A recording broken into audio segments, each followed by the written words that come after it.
So, hello everyone. I-explain ko and i-identify natin ang components or parts ng motherboard. As you can see, ayan, maraming parts ng motherboard. And i-identify natin yan isa-isa. Etong white na to is heatsink, and this part sila yung black panel or input-output connectors. And ito naman yung P4 power connector. And ito naman yung inductor. Ito yung capacitors. And ito naman yung CPU socket. And ito yung North Bridge. And CPU pan connector.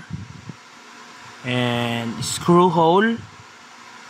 And ito yung 4 memory slots.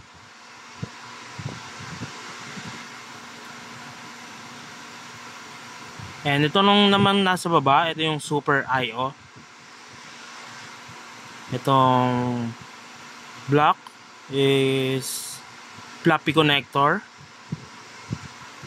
Ito namang blue is ATA IDE connector. Ito naman yung 24-pin ATX power connector. And this one is 4 SATA connections. Tapos ito naman yung CMOS battery. Then ito yung ATA RAID or ATA RAID.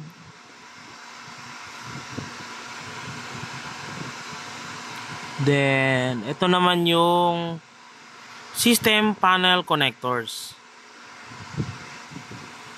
And itong nasa taas ng CMOS battery, ito yung FWH in or PLCC.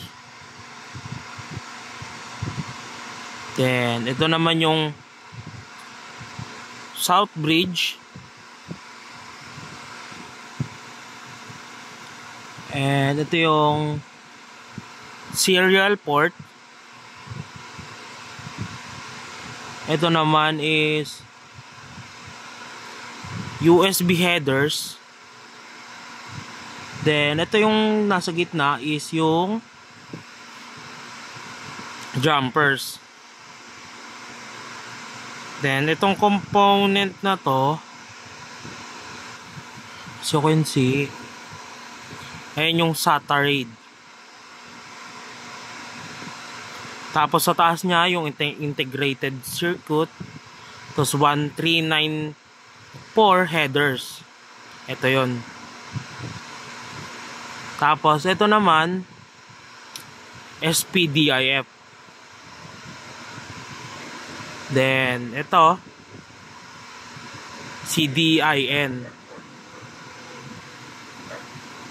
Tapos itong dalawa naman na to, ito yung PCI Express.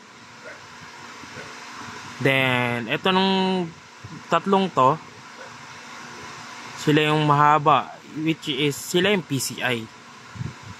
Ito naman yung AGP.